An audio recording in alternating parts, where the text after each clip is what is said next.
Selamat datang di channel Trading for Better Life. Selain video ini, kami juga mengupload video pada jam 8 malam nanti akan menganalisa satu emiten secara tren saat ini masih bergerak uptrend dan laba bersih tahun 2023-nya masih naik 62%. Dan di video ini saya coba menganalisa satu emiten yang hari Jumat kemarin masih bisa bergerak naik dan ternyata laba bersih tahun 2023-nya malah turun 46%. Bagaimana potensi saham di kedepannya, apakah masih layak untuk kita hold? Yuk kita coba pelajari analisanya di video ini. Semoga analisa diberikan ini bisa bermanfaat dan membantu teman-teman dalam mengambil keputusan. Untuk teman-teman belum subscribe channel ini, bisa tekan tombol subscribe agar tidak ketinggalan informasi dan analisa terbaru akan diupload setiap harinya.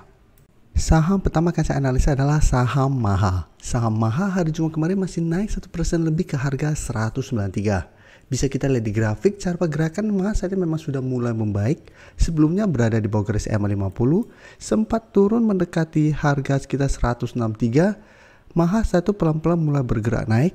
Saat ini sudah bersih naik di atas garis EMA 50 di harga 188, sehingga saat ini garis EMA 50 sudah berubah menjadi support.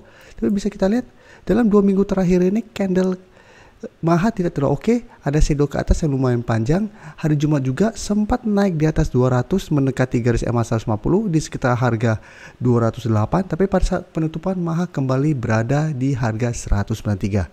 Jadi candle hari Jumat walaupun naik tidak begitu oke, dan ternyata keluar laporan keuangan bahwa laba bersih tahun 2003 MAHA turun 46% lebih. Jadi ini sentimen yang tidak begitu oke. Dan jika kita lihat broker summary, asing terpantau masih melakukan sedikit akumulasi, dan kenaikan 1% lebih hari Jumat kemarin ini terpantau tidak ada akumulasi. Jadi cara candle hari Jumat kemarin tidak begitu oke, shadow ke atas lumayan panjang, tapi untuk teman-teman sudah berhasil dapat di harga bawah, mungkin saat ini MAHA masih bisa di hold karena masih berada di atas garis EMA 50. Tapi ingat, secara tren ini belum uptrend walaupun sudah berhasil rebound dari sekitar harga 163 dan sudah berada di atas garis EMA 50. Karena saat ini masih ada resisten psikologi di 200 yang di bulan Maret ini belum berhasil ditembus, dan di atasnya masih ada garis EMA 150 di sekitar 210 yang harus ditembus MAHA untuk mulai bergerak trend. Jadi untuk yang sudah bersih dapat bisa hold terus. Sedangkan untuk yang belum sempat entry saat ini sebaiknya wait and see karena sekarang berada di tengah-tengah support dan resisten. Kalau oke, tunggu di sekitar garis EMA 50. Apabila berhasil dapat di support pada saat rebound baru ikuti entry dengan target take profit jangka pendek tetap di 200 sampai 210. Dan apabila masih gagal break, tetap MAHA masih ada potensi untuk melanjutkan penurunannya. Selanjutnya saya coba update lagi pergerakan dari saham ADMR. Bisa kita lihat ADMR juga 2 minggu sebelumnya turun lumayan dalam, sempat menyentuh 1600, satu turun malah menembus garis EMA 50. Dan jika kita lihat setelah turun menembus garis EMA 50, ADMR saat ini masih bisa bertahan di garis EMA 150. Setelah menyentuh garis EMA 150, ADMR hari Jumat kemarin masih naik hampir 2% ke harga 1365. Jadi secara pergerakan memang ADMR saat ini sudah tidak uptrend karena sudah turun bawah garis EMA 50, dan saat ini garis EMA 50 di harga 1410 sudah berubah menjadi resisten, dan di bawahnya masih ada resisten 1400.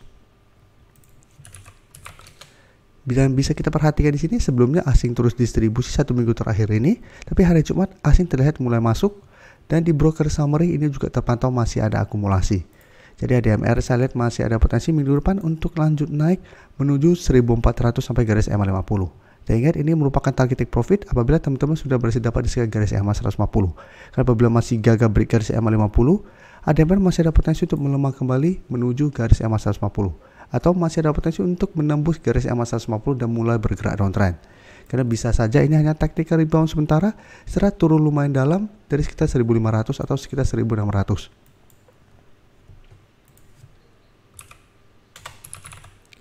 Selanjutnya saya coba analisa saham MDKA yang bisa kita lihat 2 hari terakhir kembali melemah, hari Jumat masih turun 3% lebih ke 2290. Jadi saat ini MDKA mencoba untuk turun menembus support 2300. Dan untuk garis EMA 50 bisa kita perhatikan sampai saat ini masih berupa resisten kuat di sekitar 2430. Jadi MDKA sempat turun bawah 2300 setelah itu berhasil rebound, tapi setelah berhasil rebound beberapa kali mengetas garis EMA 50, MDKA masih gagal break dan melemah kembali. Dan secara tren jangka menengah memang MDKA masih belum oke, masih bergerak downtrend.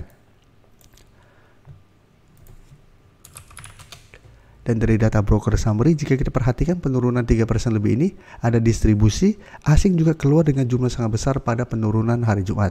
Jadi untuk MDK harus hati-hati, apabila support 2300 tembus, MDK berpotensi untuk lanjut turun mengetes atau menuju support 2200. Jadi apabila teman-teman ingin coba spekulatif buy, bisa wait and see dulu. Bisa coba entry apabila minggu depan MDK berhasil naik kembali di atas 2300. Apabila masih bisa bertahan, masih bisa coba spekulatif buy dengan target di 2400 sampai garis EMA 50 untuk target jangka pendeknya. Tapi apabila tembus, sebaiknya tunggu di sekitar 2200 untuk entry di sekitar support berikutnya. Tapi ingat, apabila teman-teman entry saham MDKA, teman-teman harus tahu resiko masih lumayan besar.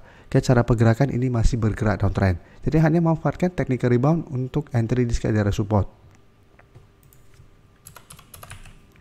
Untuk MBMA bisa kita perhatikan secara tren juga saat ini masih melanjutkan penurunan.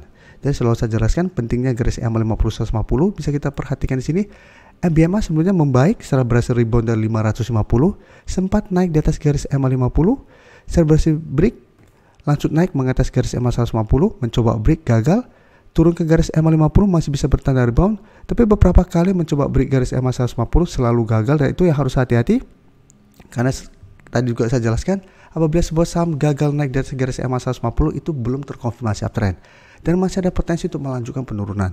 Dan MBMA contoh kasus yang bagus, beberapa kali bisa bertahan di support EMA 50, tapi karena ini resisten kuat dan malah jebol garis EMA 50. Dan setelah jebol, bisa kita lihat kembali turun menuju support psikologisnya di 500. Jadi 550 sebelumnya merupakan support beberapa kali menahan penurunan dari MBMA, saat ini sudah terkonfirmasi break. Dan bisa kita lihat asing juga masih terus distribusi, di broker summary ini juga masih distribusi. Jadi MBMA cara tren saya lihat masih ada potensi untuk lanjut turun mengetes 500. Apabila tembus, MBMA akan lanjut downtrend menuju 450. Dan 500 akan berubah menjadi resisten kuat untuk kedepannya. Jadi untuk MBMA, karena dalam beberapa minggu terakhir sudah turun lumayan dalam, apabila teman-teman ingin coba spekulatif buy, coba tunggu di support psikologis ini. Karena sebelumnya juga sempat mengetes 500 masih bisa rebound. Tapi apabila teman-teman dapat pasar rebound, jadikan 550 untuk target take profit karena sekarang 550 sudah berubah menjadi resisten. Untuk teman-teman yang baru mensubscribe atau viewer baru dari channel ini, banyak yang bertanya, Pak, aplikasi yang dipakai apa sih? Bagaimana cara menentukan EMA 50 dan 150 dan sebagainya? Teman-teman bisa klik bagian playlist ini. Jadi teman-teman bisa cari channel Trading for Better Life, klik playlistnya. Di playlist ini banyak video-video edukasi yang teman-teman bisa pelajari. Jadi untuk aplikasi yang dipakai maupun cara baca candle, teknikal analisis, bandarmologi semua ada di sini. Jadi teman-teman bisa coba cari di playlist untuk pelajari video-video edukasi yang sudah pernah kami bagikan sebelumnya. Terima kasih telah menonton video ini. Like dan share video ini bila bermanfaat bagi teman-teman, dan support channel ini dengan cara tekan tombol subscribe agar channel ini bisa makin berkembang dan bisa membantu lebih banyak orang lagi. Terima kasih.